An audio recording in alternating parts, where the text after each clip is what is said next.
Welcome to the Felt Dyslexic Artist Interview. My name is Liz Buckridge. For me, as a dyslexic artist, other artists and creatives have always been my number one inspiration. In these interviews, we talk with artists and creatives who share their stories and we gain insight into their process from inspiration to art tips, career building, and more. We're so lucky to listen to the wisdom of Karen Roarke today. I'm so excited to hear about her past and future projects and her insights on life as an artist. Hi. Hello, Liz. How are you? Thank you for talking with us today. Thank you for wanting to talk to me. Thank you for coming. Oh my God, who wouldn't want to talk to you? You are amazing. So I'm going to jump right in. Describe the art you make. What medium do you primarily work in, and why do you choose that medium? I primarily work in acrylic and um, on canvas or panel, and I work with it because it is. I'm a painter, and watercolor is beyond my skill set. I've tried, failed. I used to work with oils. I used to work with lots of materials, wax and dry pigments, and then suspend them in the wax so it's translucent and layers and scraping and melting. And I developed an allergy to mineral spirits, so I had to refigure everything out. And thankfully, there's so many ways to paint with acrylic that with the mediums, and I learned how to, you can vary the texture. I've learned how to make it work. And the reason why I enjoy painting is to see what happens. It's an exploration. So I'm always learning new things and wipe it away, see new colors coming through. That's why I work with it. Do you work in any other mediums? I've tried, but it keeps coming back to this. It keeps coming back to painting on a substrate that's 2D. So How did you get into making art? Can you tell us about your background and how you first became interested in art? we were always doing crafts with my great aunt. She was an elementary art teacher in West Warwick, and she was my father's aunt, and she was my godmother. So we used to always, she was no children, and we would always go to her house, and there are these things called Pack of Fun. I'm not sure if anyone who's watching this remembers them, but they were craft books and lots of projects, making ornaments, making trees out of books, just decoupage, all, you name it. And we're always making stuff with her. And then I'm the middle child. My older sister's 3 years older than me. She took a class at the Y and learned how to oil paint. And so after she left her stuff, then I would just sneak over and play with it. Hopefully she's not seeing this, but we're always having, it was the old days. I'm old, I'm 62. We had to make our own fun. So lots of drawing, lots of making stuff and figuring out. It's kind of how I did. And I don't think that I'm particularly gifted in the sketching, like people are like, oh my gosh, it's wonderful what you do. It was just something to do. I enjoyed doodling it. I love that. How did you get into your specific style? What themes or subjects inspire your work? Well, mark making, layering has always been something that's been a part of what I do, no matter what the medium was. And I've been making art since I went to college in 1980, started majoring in studio art. And then when art has evolved, it's gone back and forth. I feel that one step leads to another, and then you actually, you just go with what interests you, right? So when I moved here from New York City, my work was very, very different. Wax, layers, jewel tone colors, absolutely no reference to natural world at all. Circles, marks, that's it. But as you see in my studio, I live near the beach. I now have this second story studio, and the light down here is just amazing. So I can't go for a beach walk and not be inspired and want to do something to respond to it. And so I'm not living in New York with the geometry and the Hermes scarves and ties, you know, you just kind of reflect on some of the things that what was your influence, but I don't necessarily have a theme. I just have Karen Roarke's response to living in this world. And that's, you know. Yeah, I mean, the trees seem like a theme to me, but I guess it's just what your current theme is.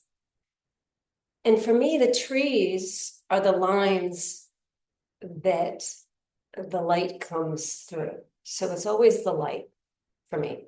The light and the pattern, it's the negative space is just as equal to the positive space, but the lines that the tree lines make and those shapes over there in between, those on certain days just come through. So that's what that painting over there kind of has, that glow coming through. So Amazing. it's the light. Although, okay, I didn't mean to correct you.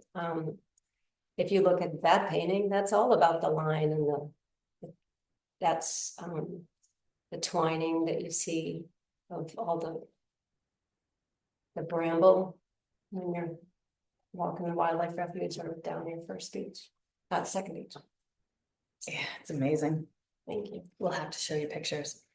Do you consider yourself neurodivergent or neurotypical? I looked up what those terms were, and I have not been diagnosed, but I do consider myself to have deficiencies in attention. So I definitely, it's something that we joke about, is something we all kind of have a touch of in my family.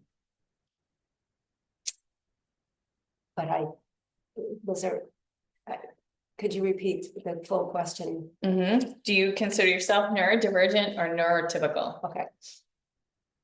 I guess I consider myself neurotypical because I haven't been diagnosed, but I have tendencies to be neurotypical. I love because that. of the ADD stuff. Have you faced any challenges or setbacks in your art career, and how did you overcome them?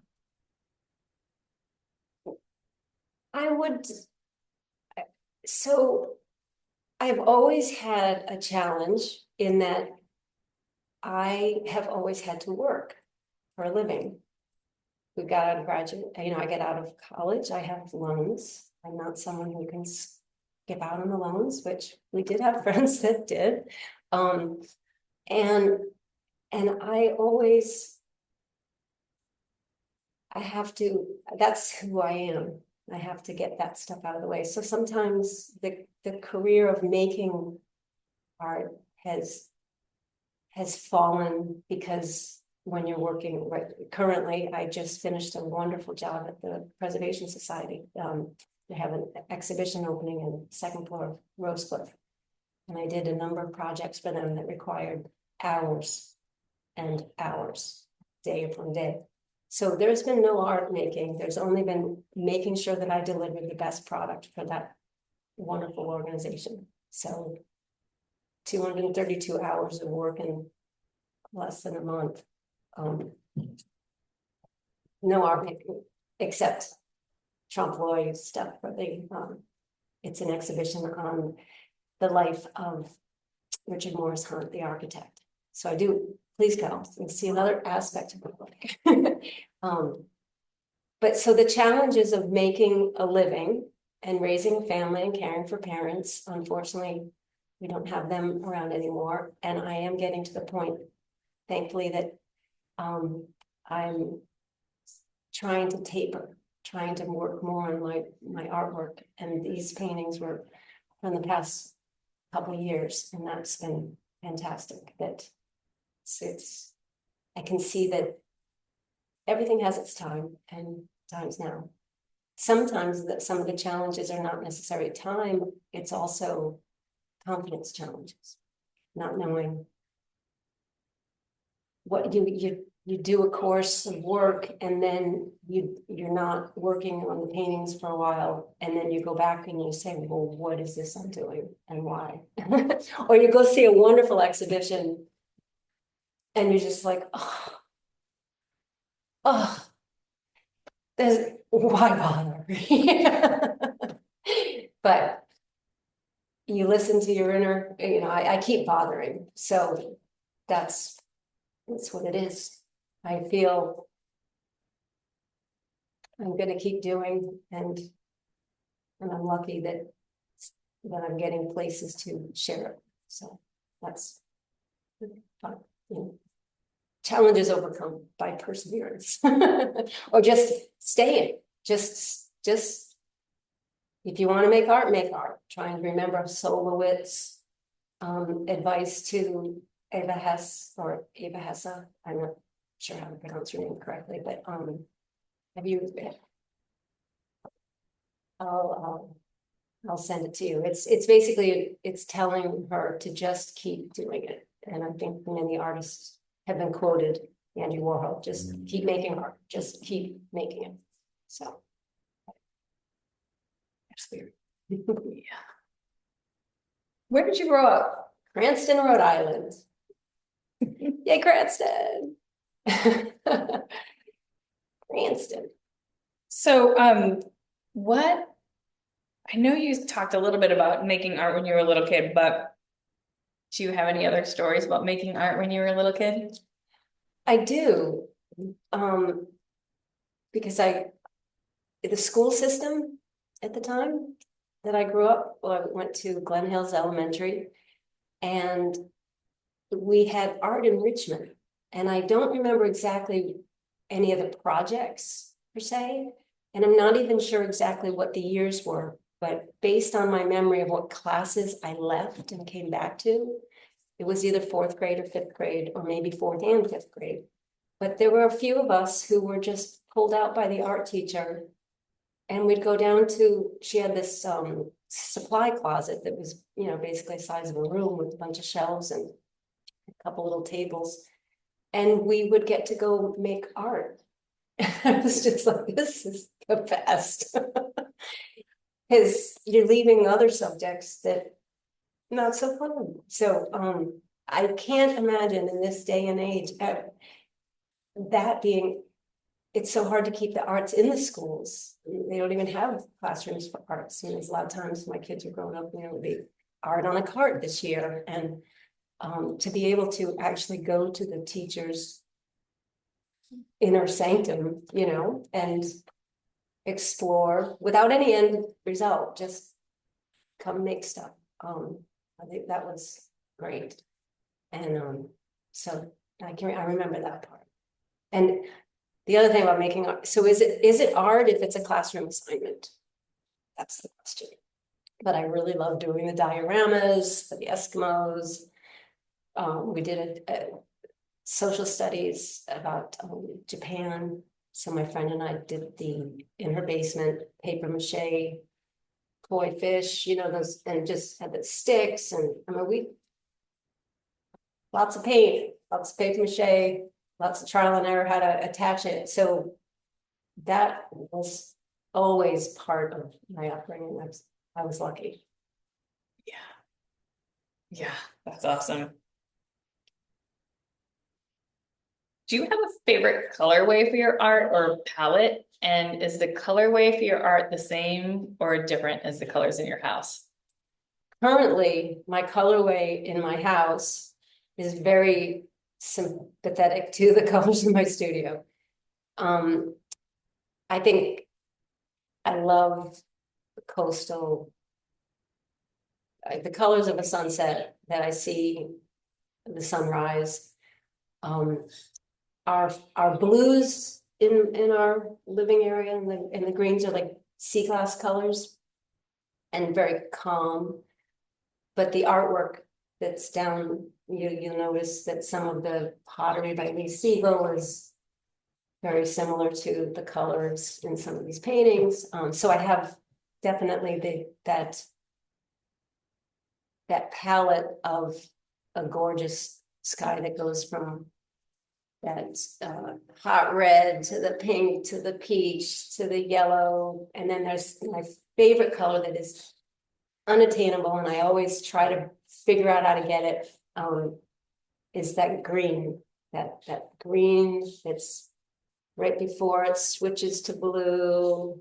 And it's a green, is it yellow, is it that kind of indescribable color? I don't have any of that in the house, but it's definitely something it's kind of like that turquoisey pistachio color. But yes, my colorway right now is very much, we moved here, that's kind of what we also suffer terribly from the lack of sunshine. My husband grew up in Southern California, and I spent 9.5 years there. And so the first number of years living in Rhode Island, February, March, and April were really tough. And so that I say I'm solar powered. So I had to did the light therapy for seasonal affective disorder and stuff. I don't do it anymore. I don't feel like, I guess I am getting enough sunshine with the skylights, but we read books on Scandinavian design, places that don't have a lot of sun either, and you paint your rooms the colors. So we have less, we had more of that when we first moved here. Since we did the renovation and added the second story, and it's too open, we couldn't keep the hot butter yellow kitchen with the red accents. So now everything's kind of that sea glass blue and gray and green.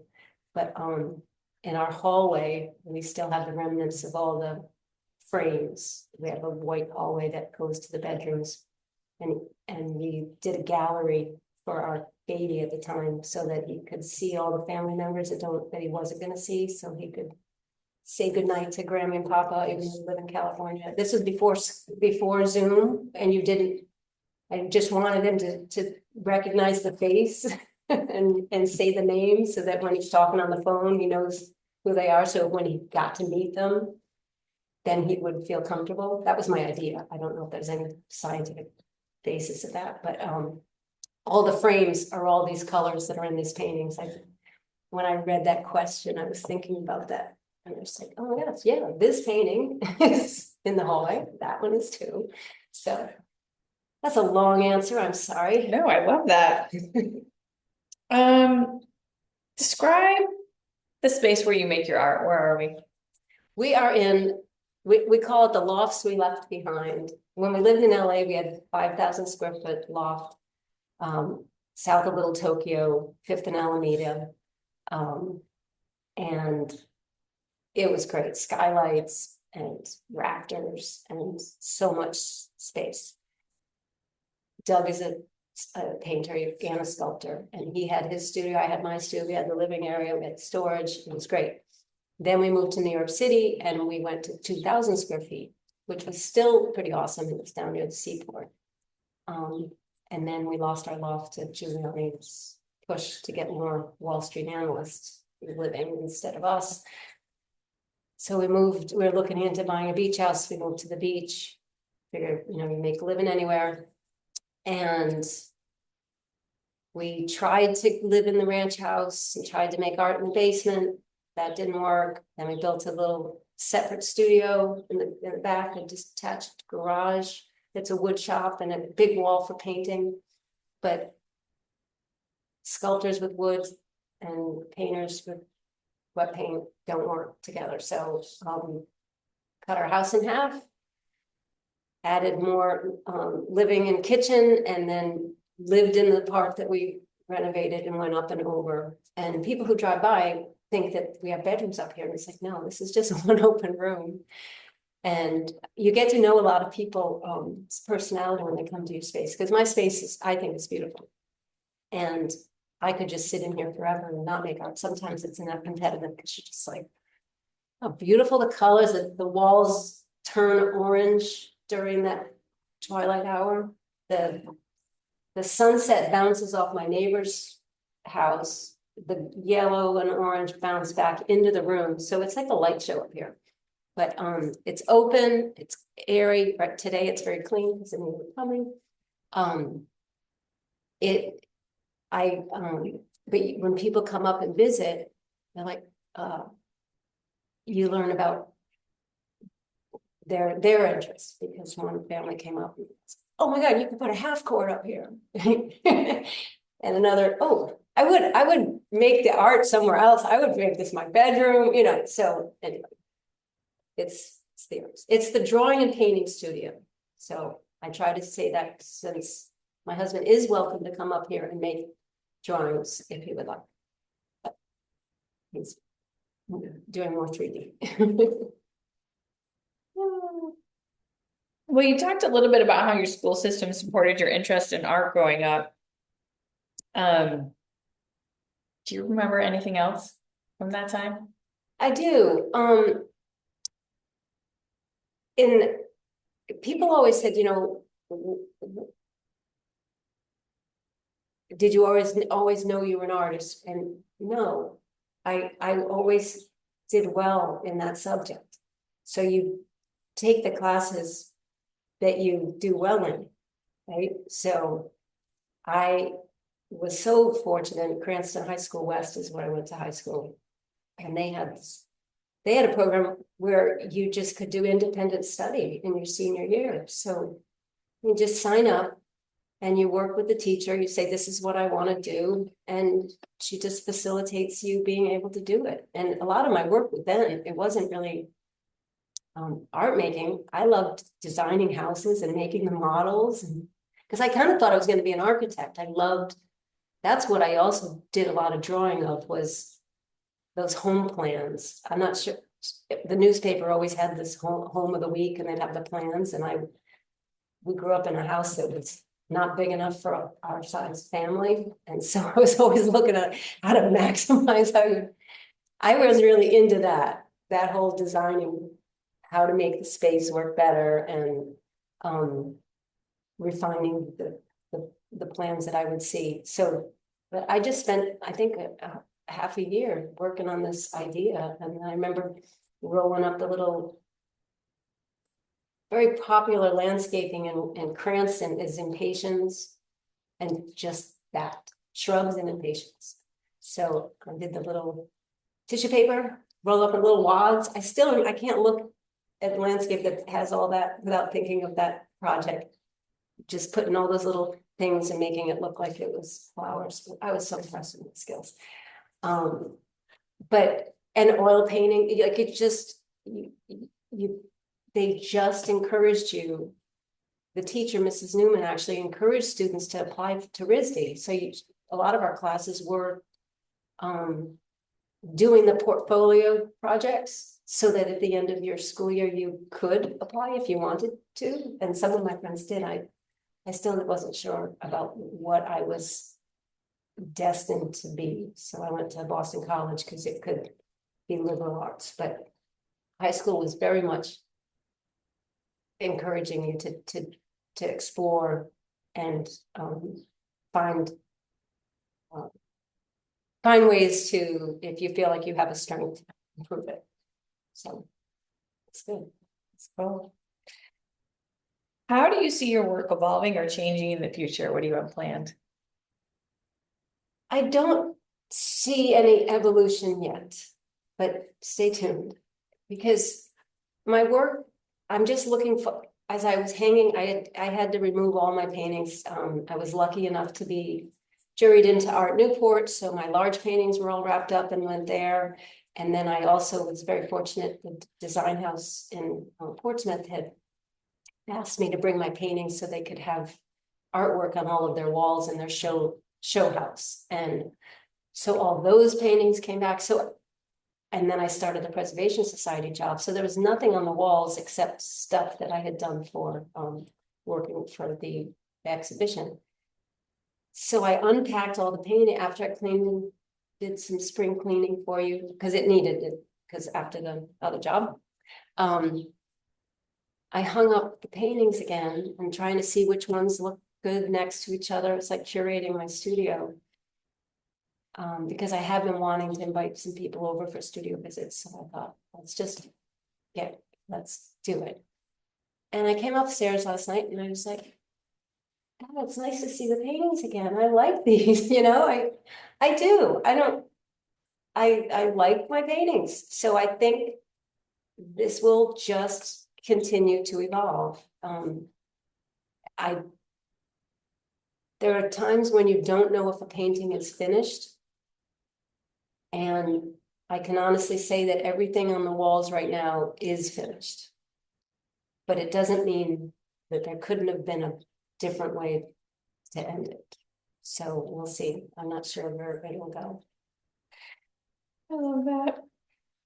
Is making art an emotional process for you or a strategic process? Very emotional. It's emotional. Yes. I do really appreciate work that looks like it was strategic or that was developed strategically. And I sometimes, even when I think I'm going to do got a plan, lay it out, it's always just responding. You lay one thing down, you respond to it. It's entirely an organic work in progress each time. Very emotional. Can you walk us through your creative process from idea to finished piece? Very difficult in terms of a typical piece, because each one I may have had an idea of what it was going to look like and what the end result was going to be, and it did not at all work out that way. So the short answer is absolutely no, but but I do recently start with a color idea and then build upon that with line and then I erase. But each one I could go up in front of and say, this is how this one started, and this is what it looked like, and this is how many years it took from the beginning to then saying, oh, rolling it up. I'm very frugal. So if a canvas isn't working, I just roll it up, stick it in the rack, and then wait. And then sometimes, okay, I have time to explore work. I have time in the studio, where to start. And then I'm very competitive also. So then I don't like losing. So then I'll go get the failed painting and then I'll say, okay, where can we go with this? And I think that's why I love this painting so much, because this was, I just struggled with this painting for years.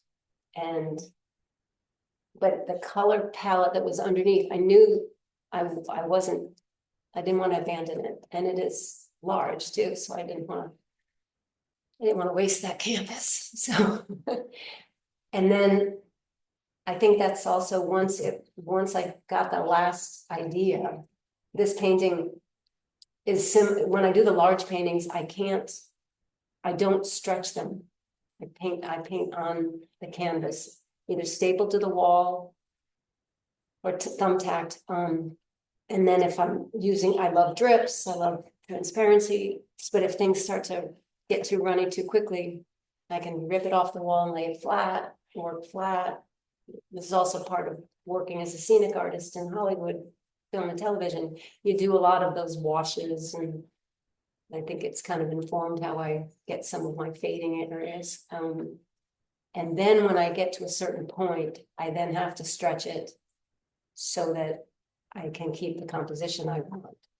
Or because in the past, sometimes I've painted all the way to the edge and I have this beautiful painting. And then I realize, oh, if I wrap it, I lose 3 inches on either side and I've lost what I like. So then I have to build a giant panel and then it's really heavy.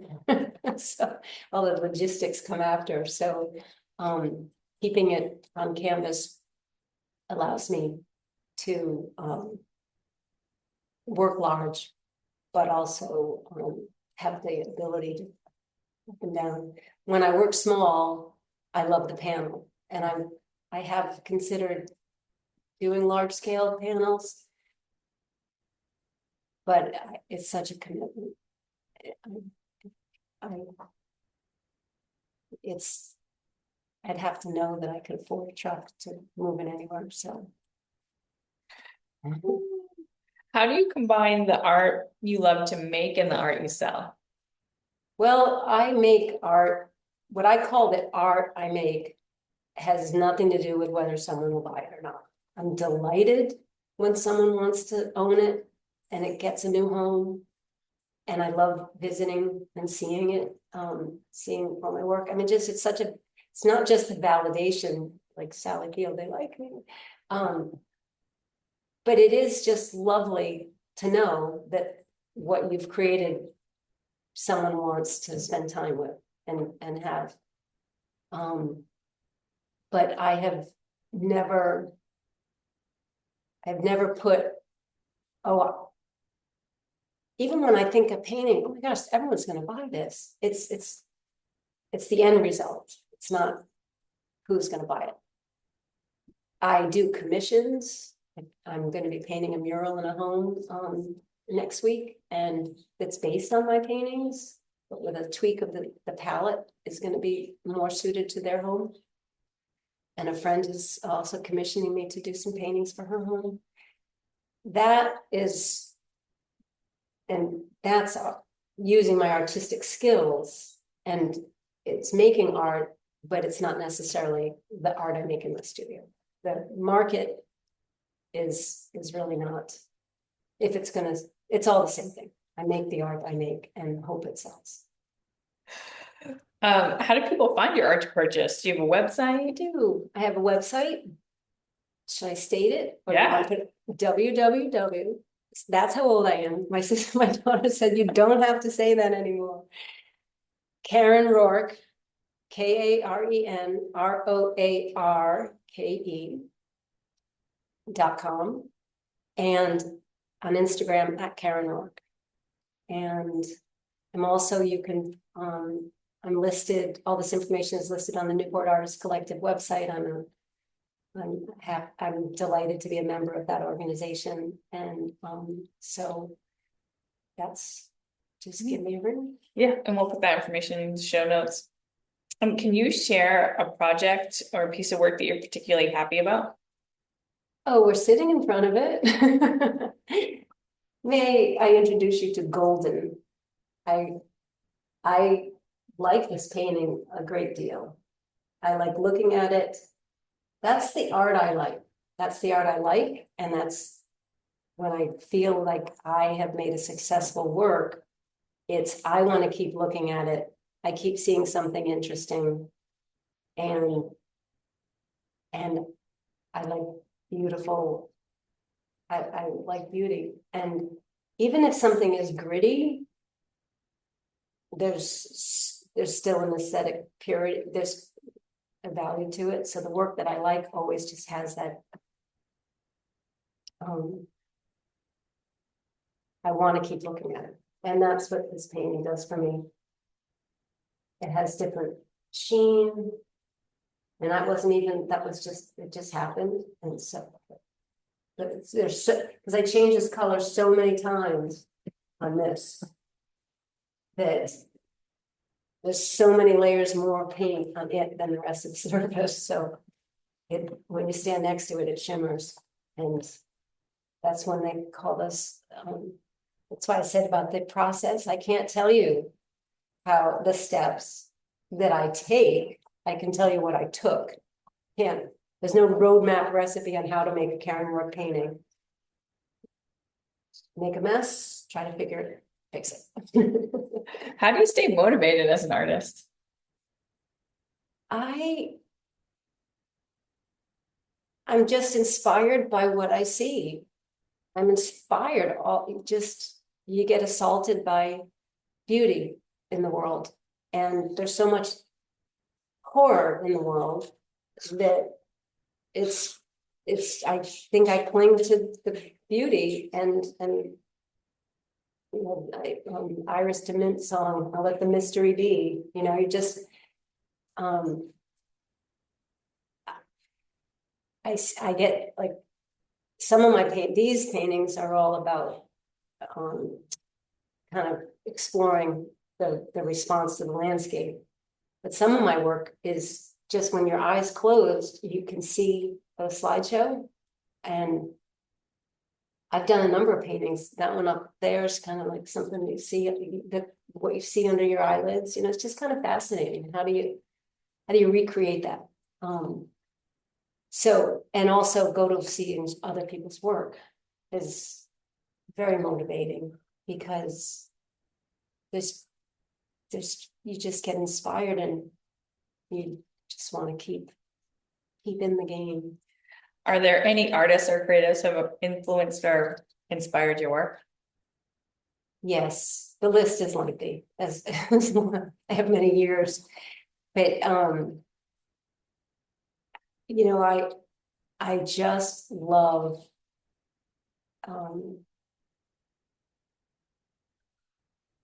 El Ansui, the sculptor with all the from Africa with all the caps and wire. I love Yo-Yo Kusama. I growing up, and when I was in undergrad, our teacher really enjoyed. He was very connected to the Skowhegan School, and the artists Neil Welliver and Fairfield Porter and Alex Katz and so William DeCote. So all of those artists were the ones that we were shown, and there still is. I never was a fan of Alice Katz until his retrospective at the Guggenheim, and some of those knockout paintings, white, and just a friend from BC said, "I bet you, what did you think?" And I was like, I just had a so much better understanding of what he was doing. But I've always loved Anselm Kiefer. Just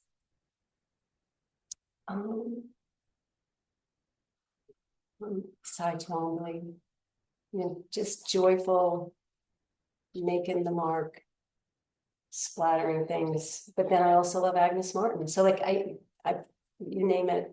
And locally there's people who Barbara Owen, Babs Owen, and Elizabeth Duffy. They're just always pushing their materials in different ways. It has nothing to do with painting. And Alicia Renadette, she's doing the sculpture with pieces. It's just so inspiring. But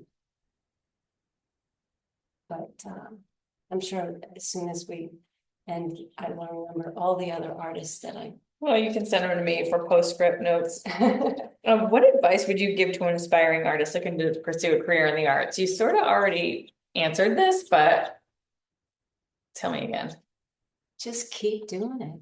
Just do. And this notion, I taught for 6 years. I was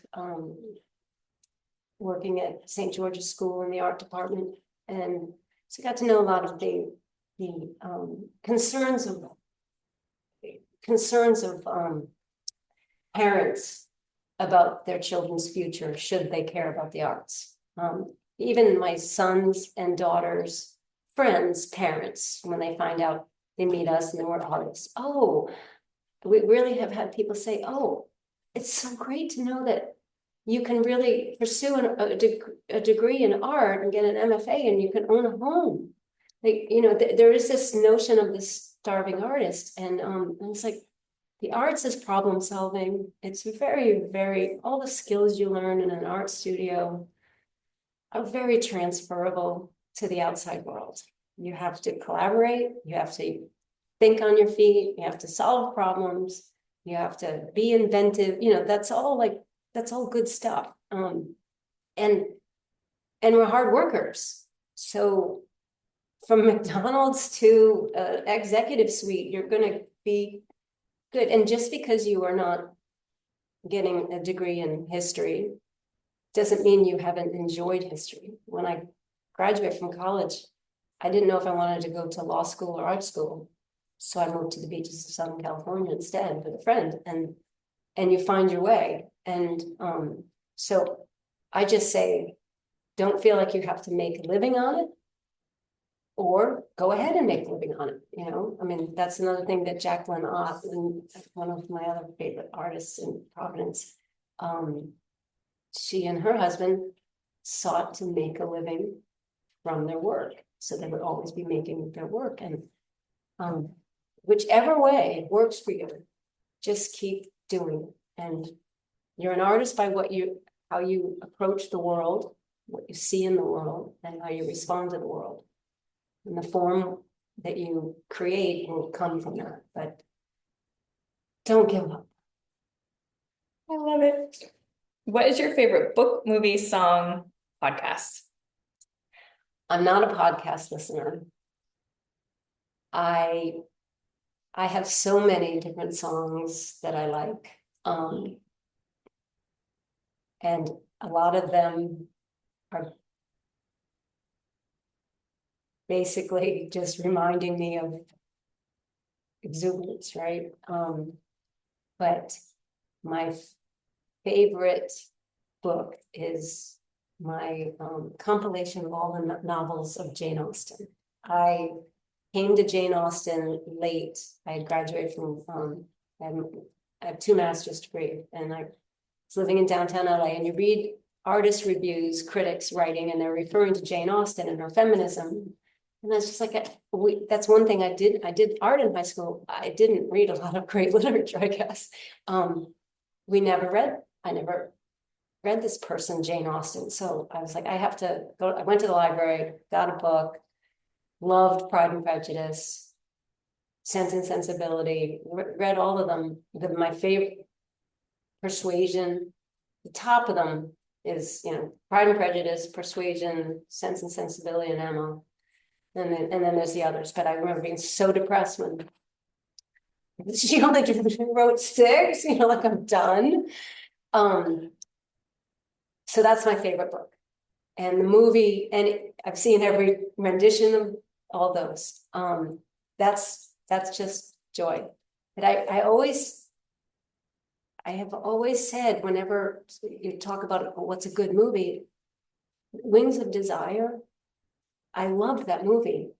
But now that I think about it, I have to re-watch it, because I wonder if Karen at 62, whether it would be as profound as it was when I watched it in the 90s, But books I always recommend is Tattoos on the Heart by Greg Boyle. He's a Jesuit priest in Los Angeles that we got to know when we were living there.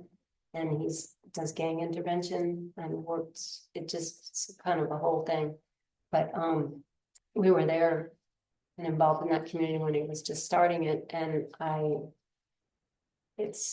and also Just Mercy by Brian Stevenson, like people in the world who do great things with their great heart and deal with all the there's 2 ways to deal with pain and suffering, and it's just kind of close your eyes or roll up your sleeves. I always recommend those, because both of them give you hope that you could do something and help in the world, that kind of thing. That's it. Songs. Let's Stay Together is one of my favorites. And September. It's so Cranston. Earth, Wind, and Fire, September. If it's playing, I'm dancing. What do you want to talk about that I didn't ask?